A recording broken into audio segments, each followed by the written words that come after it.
Coach Greg McDermott and Ryan Kalkbrenner. Ryan is a member of the All-Tournament team. The other Creighton player is Arthur Kaluma, who's a member of the All-Tournament team.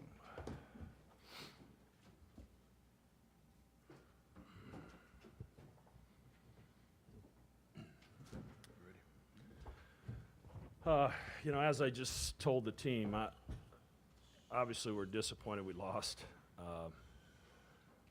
I'm not sure I would be any more proud of them had we won.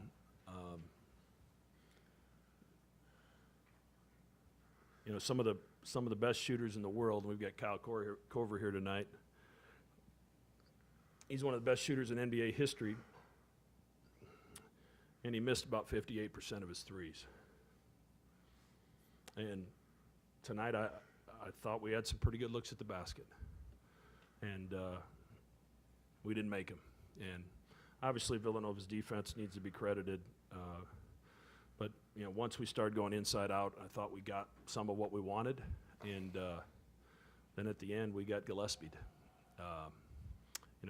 We wanted to try to make him make shots off the dribble, and he had a huge three off the dribble out of that timeout, going to his left hand, and that's an All-American play. But a month ago or 6 weeks ago, my team would not have been able to have a shooting night like we had tonight and stay in the game against an elite team like Villanova. That's how much we've grown. We've grown to the point that we understand that there's going to be nights the ball doesn't go in the basket, and you've got to find other ways. And we held Villanova to 33% shooting. Most times that's going to be good enough. But tonight it wasn't. So really, really proud of my team. I congratulate Coach Wright and Villanova. I mean, they're the gold standard in this league. We've won a lot of games during our time in the Big East, second most to them. And I hope we've gotten to the point where the Big East just isn't a Northeastern league. There's some pretty good basketball played in the Midwest as well. We'll do questions. Dan, right there. Coach, just what you just went off of that, saying that, hopefully it's not just in the East, just what you can say about the evolution of Creighton basketball, and then Ryan, just your play inside, just what you can say about that, even though you lost today. Yeah, I mean, our evolution started the first year. We played the championship the first year. And then we had a little, hiccup there that second year. But since then, we've been pretty consistent. And there's great programs, great coaches in this league, and we're honored to be part of it. And this is our fourth time sitting up here talking to you after one of these losses in the championship game, and that's tough to swallow. But I'm so proud of this group for how much they've grown. First game of the season, November 9th, November 10th, we were down 8 to 10 points to Arkansas Pine Bluff at halftime.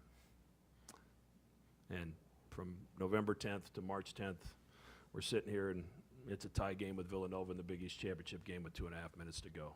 And my message all season has been about process. We've got a bunch of young guys. We've got a bunch of new guys. We didn't know each other. We have to lose ourselves in the process, and hopefully we'll grow enough through that process that the results will come. And they have. And I know they're disappointed. You can see the disappointment all over the big fella's face. But this isn't the end. This is just the beginning. We've got some good stuff awaiting us next week. And on November 10th at halftime in that locker room, we're talking about finding a way to get back in the game against Pine Bluff. We probably weren't thinking that was possible. I thought in the first half they were doubling me every time I touched the ball, and we ended up kicked out. We ended up getting good shots out of it, even though they weren't falling. If we had to play the game again and make the exact same pass and take the exact same shot, they just weren't falling tonight. And then second half they stopped doubling as much, so I was able to get a couple baskets, but missed a couple down the stretch I wish I would have made. But that's about it. Right here in front, Tim.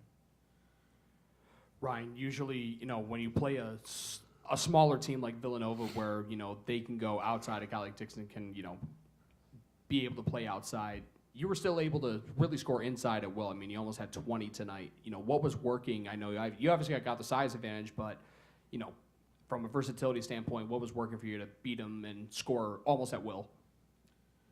I think that's just Coach put me in a lot of good positions to get the ball, and my teammates trust me to go get the ball when they pass it. So they know that even if I'm kind of open, they'll put it up there and let me go get it. So they just trust me to be able to make some space and go get the ball, I guess.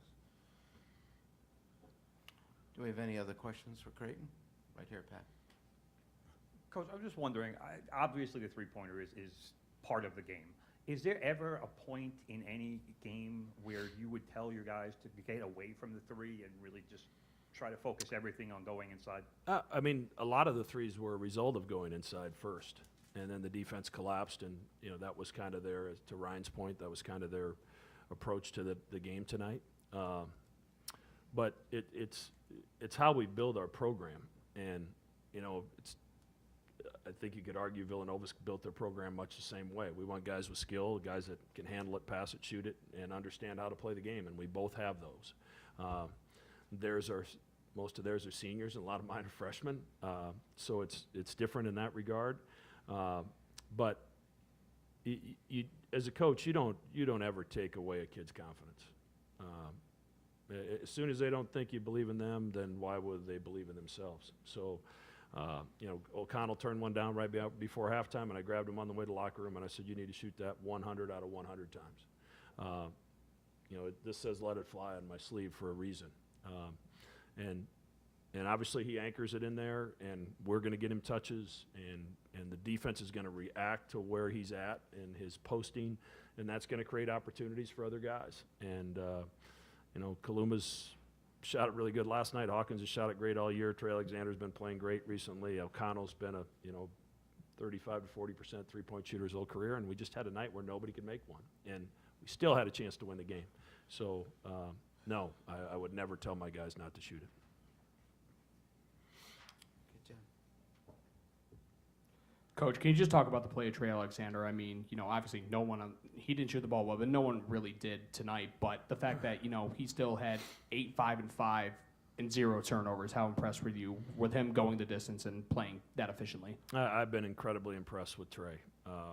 He's walked into a unique and very difficult situation with the injury to Nembhard, and he hasn't blinked. He's played great basketball here. His play last night in the second half was outstanding. Obviously, he was big against Marquette as well. He plays both ends of the floor. I trust him to guard Colin Gillespie, and that says everything you need to know. I believe in his ability to do that. Colin's a heck of a player, and he forced him into some tough shots tonight. But sometimes good offense beats good defense, and in a couple of those plays that was the case. But Trey's been terrific, and a big reason that we were able to overcome could be a season-ending for your team injury when you lose someone as good as Nembhard. The fact that the next man up was Trey Alexander and he was ready is the reason our name will be called tomorrow night. Creighton, thank you very much. Thank you. Thanks, Creighton. Good to see you, John.